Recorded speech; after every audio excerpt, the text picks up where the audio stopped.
بسم اللہ الرحمن الرحیم۔ باب وقوت الصلاۃ، یہ باب ہے نماز کے وقتوں کے بیان میں۔ اس بارے میں حدیثیں آئیں گی، نماز کون سی نماز کا وقت، کس نماز کا وقت کب شروع ہوتا ہے کب ختم ہوتا ہے۔ وقوت وقت کی جمع ہے، تو یہ باب ہے نماز کے وقتوں کے بیان میں۔ قال محمد بن الحسن، حضور سینا امام محمد بن حسن، جو حضور سینا امام اعظم ابو حنیفہ رضی اللہ تعالیٰ عنہ کے شاگرد ہیں اور محرر مذہب ہیں، آپ محرر مذہب آپ کہلاتے ہیں کہ آپ نے حضور سینا امام اعظم ابو حنیفہ رضی اللہ تعالیٰ عنہ کے مذہب کو تحریر فرمایا اور 6 کتابیں لکھی۔ انہی 6 کتابوں سے آج پوری دنیا میں حنفیت ہے، یعنی مبسوط اور زیادات اور سیر صغیر سیر کبیر اور جو ہے آپ کا وہ جامع صغیر اور جامع کبیر، یہ 6 کتابیں ہیں۔ یہ 6 کتابیں آپ نے مذہب حنفی میں حضور سینا امام اعظم کے مذہب میں تحریر فرمائی، 6 کتابیں، اس لیے آپ محرر مذہب بھی کہلاتے ہیں۔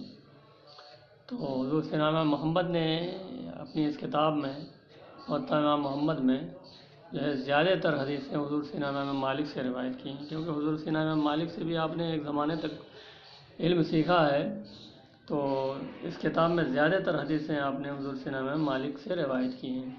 تو پہلی حدیث بھی حضرت امام مالک سے روایت کرتے ہیں، فرماتے ہیں اخبرنا، ہمیں خبر دی حضور سیدنا امام مالک بن انس نے۔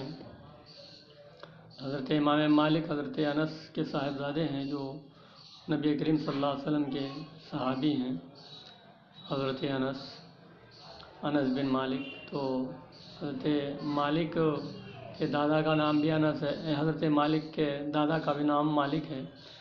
تو فرماتے ہیں حضرت امام محمد رضی اللہ تعالیٰ عنہ خبر دی ہم کو حضور سینا امام مالک بن انس نے۔ حضور سینا امام مالک بن انس روایت فرماتے ہیں حضرت یزید بن زیاد سے۔ یزید بن زیاد کون ہے؟ جو بنی ہاشم کے آزاد کردہ غلام ہیں، بنو ہاشم کے آزاد کردہ غلام ہیں، وہ روایت کرتے ہیں۔ حضرت یزید بن زیاد روایت کرتے ہیں حضرت عبداللہ بن رافع سے۔ حضرت عبداللہ بن رافع کون ہے؟ جو ام المؤمنین حضور سیدتنا ام سلمہ رضی اللہ تعالیٰ عنہ کے آزاد کردہ غلام ہیں، حضرت عبداللہ بن رافع۔ حضرت عبداللہ بن رافع جو ام المؤمنین کے آزاد کردہ غلام ہیں، تو حضرت ام سلمہ رضی اللہ تعالیٰ عنہ جو نبی کریم صلی اللہ علیہ وسلم کے ازواج مطہرات سے ہیں۔ تو حضرت عبداللہ بن رافع روایت کرتے ہیں حضرت ابو ہریرہ سے، حضور سیدنا ابو ہریرہ سے رضی اللہ تعالیٰ عنہ۔ حضور سیدنا ابو ہریرہ رضی اللہ تعالیٰ عنہ سے آپ نے سوال کیا، حضرت ابو ہریرہ رضی اللہ تعالیٰ عنہ سے حضرت عبداللہ بن رافع نے سوال کیا، مسئلہ معلوم کیا نماز کے وقت کے بارے میں۔ فقالا، تو فرمایا حضور سیدنا ابو ہریرہ رضی اللہ تعالیٰ عنہ نے جواب میں فرمایا اوقات کے بارے میں کہ میں تمہیں بتا رہا ہوں، انا اخبرک، بے شک میں تمہیں بتا رہا ہوں اے عبداللہ بن رافع، میں بتا رہا ہوں کہ صلی الظہر، ظہر کی نماز پڑھو، ظہر کی نماز پڑھو۔ کب پڑھو ظہر کی نماز؟ ظہر کی نماز پڑھو کب؟ اذا کان ظلک مثلک، جب تیرا سایہ ہو جائے تیرے برابر، جب تیرا سایہ ہو جائے، جب آپ کا سایہ ہو جائے آپ کے برابر۔ آپ کا سایہ 3 گز کا ہے، سایہ اصلی کو چھوڑ کر کے 3 گز سایہ ہو جائے آپ کا، تو اس وقت جو ہے آپ جو ہے ظہر کی نماز پڑھو۔ اس میں ظہر کی نماز پڑھنے کا بتایا کہ اس ٹائم میں پڑھو، یہ نہیں فرمایا کہ ظہر کی نماز اسی ٹائم تک رہتا ہے، ایک ہی سایہ تک رہتا ہے، بلکہ اس وقت پڑھو جب آپ کا سایہ آپ کے ایک مثل کے برابر ہو جائے، یہ فرمایا۔ مانی بات ہے، ایک مثل کے برابر ہو جائے تو اس وقت نماز شروع کی جائے گی، تو دوسرے مثل میں نماز ہوگی۔ صلی فرمایا آپ نے، یہ نہیں فرمایا کہ ظہر کا وقت جو ہے ایک سایہ ہی تک ہے، یہ نہیں فرمایا کہ جب ایک سایہ ہو جائے تو ظہر کی نماز پڑھو، ایک سایہ پوری ہو جائے اور جب دوسرا سایہ لگنے لگے تو ظہر کی نماز پڑھ لو، جب کہ ہو جائے تمہارا سایہ تمہاری مثل ہو جائے۔ اور عصر پڑھو اذا کانا ذلو کا مثلے کا، اور عصر پڑھو، اور عصر پڑھو جب کہ ہو جائے تمہارا سایہ تمہارے دو مثلو، جب دو مثل ہو جائے تو دو مثل سے جب پار کر جائے تو یہ عصر کا وقت شروع ہو جائے گا، سمجھیے آپ کا، یہ آپ کا عصر کا وقت شروع ہو جائے گا۔ تو معنی یہ بات ہے، تو سمجھ میں آیا یہ کہ ظہر کا مستحب وقت یہ ہے کہ سایہ اصلی کے علاوہ ایک سایہ ہو جائے اور دوسرے مثل میں وہ پہنچ جائے۔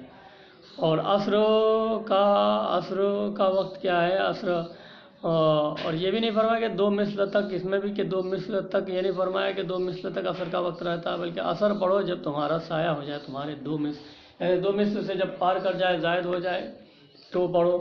تو پتہ اس سے اشارہ ملتا ہے کہ دو مثل تک ظہر کا وقت ہے، کیونکہ عصر پڑھنے کو کہہ رہے ہیں کہ جب دو مثل ہو جائے پورے تب جا کر کے عصر پڑھو، تو پتہ چلا کہ دو مثل تک عصر کا ظہر کا وقت ہے۔ والمغربا، اور مغرب پڑھو اذا غربت الشمس، جب آفتاب ڈوب جائے، والعشاء، اور عشاء پڑھو ما بینک و بین ثلث اللیل، عشاء پڑھو تہائی رات تک، تیرے درمیان اور تہائی رات کے درمیان، یعنی تہائی رات تک۔ 6 بجے اگر آفتاب ڈوب رہا ہے اور 6 بجے صبح صادق ہو رہی ہے تو 12 گھنٹے کی رات ہوئی، تو 12 گھنٹے کی رات ہوئی تو 4 تیا 12، تو آپ کا 6 10 تک پڑھ لو، 16 سے لیل تہائی رات 10 تک ہے، 10 تک پڑھ لو۔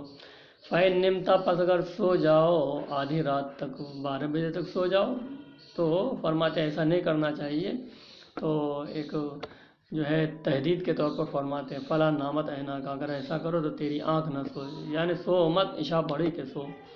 وصلی الصبح بغلس، اور صبح کی نماز پڑھو تاریکی میں، صبح کی نماز جب اس وقت پڑھو گے جب کہ صبح صادق، اول صبح صادق ہو اور تاریکی رہے۔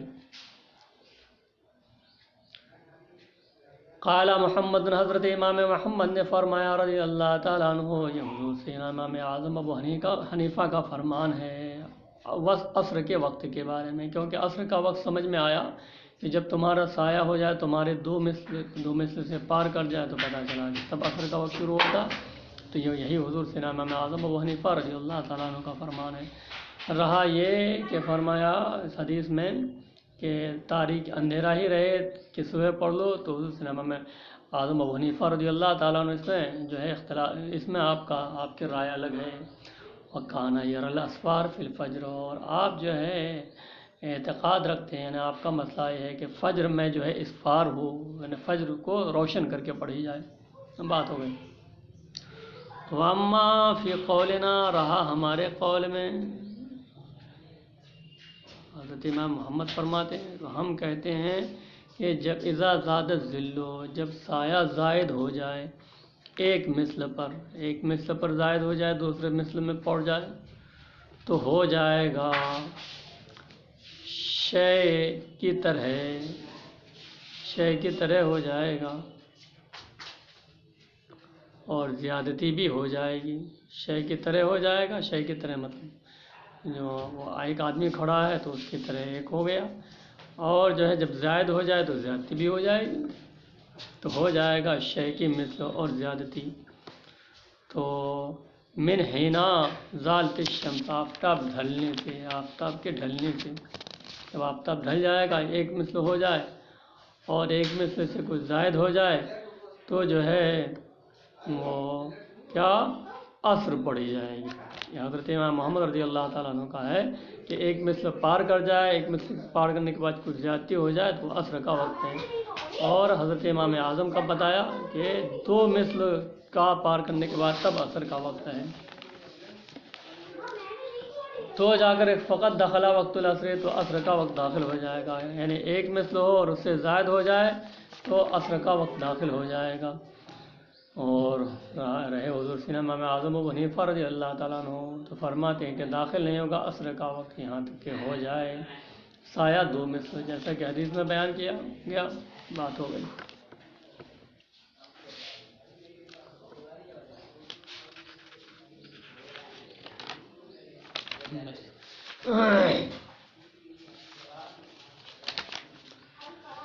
نماز کے وقتوں کا باب فرمایا حضور سیدنا امام محمد بن حسن نے رضی اللہ تعالیٰ عنہ خبر دی ہم کو حضرت امام مالک بن انس نے وہ حضرت یزید بن زیاد سے جو بنی ہاشم کے آزاد کردہ غلام ہیں، وہ حضرت عبداللہ بن رافع سے جو حضرت ام سلمہ رضی اللہ تعالیٰ عنہ کے آزاد کردہ غلام ہیں۔ ام سلمہ جو نبی کریم صلی اللہ تعالیٰ علیہ وسلم کے ازواج مطہرات میں سے ہیں۔ حضرت عبداللہ بن رافع حضرت ابو ہریرہ سے روایت کرتے ہیں، انہوں نے حضرت ابو ہریرہ سے رضی اللہ تعالیٰ عنہ سوال کیا نماز کے وقت کے بارے میں، تو فرمایا حضور سیدنا ابو ہریرہ رضی اللہ تعالیٰ عنہ نے کہ میں بتاتا ہوں تمہیں کہ ظہر پڑھو جب ہو جائے تمہارا سایہ تمہاری برابر، اور عصر پڑھو جب ہو جائے تمہارا سایہ تمہارے 2 گنا، اور مغرب پڑھو جب آفتاب ڈوب جائے، اور عشاء پڑھو تہائی رات تک، بس اگر تم سو جاؤ نصف رات تک تو نہ سوئے تمہاری آنکھ، اور صبح پڑھو تاریکی میں۔ فرمایا حضرت امام محمد نے کہ یہ حضور سیدنا امام اعظم ابو حنیفہ رضی اللہ تعالیٰ عنہ کا فرمان ہے عصر کے بارے میں۔ عصر پڑھو 2 سایہ تک، 2 کھو جائے تمہارا سایہ 2 مثل کے بعد، اور آپ اعتقاد رکھتے ہیں اسفار کا یعنی روشن ہو جانے کا فجر میں، اور ہمارے قول میں تو ہم کہتے ہیں کہ جب ہو جائے سایہ مثل پر ہو جائے یعنی ایک مثل ہو جائے، اور ہو جائے پھر اچھا تو ہو جائے گا شے کے مثل شے کے مثل ہو جائے گا، ایک مثل وہ شے کے مثل ہوگا، اور زیادتی ہوگی آفتاب کے ڈھلنے سے تو ہو جائے گا عصر کا وقت داخل رہے۔ حضور سیدنا امام اعظم ابو حنیفہ رضی اللہ تعالیٰ عنہ تو فرماتے ہیں کہ عصر کا وقت داخل نہیں ہوگا یہاں تک کہ ہو جائے سایہ 2 مثل تک ہو۔ وعلیکم السلام، ٹھیک ہو؟ آپ ٹھیک ہیں میڈم؟ مسجد سے آ رہا ہوں۔ اچھا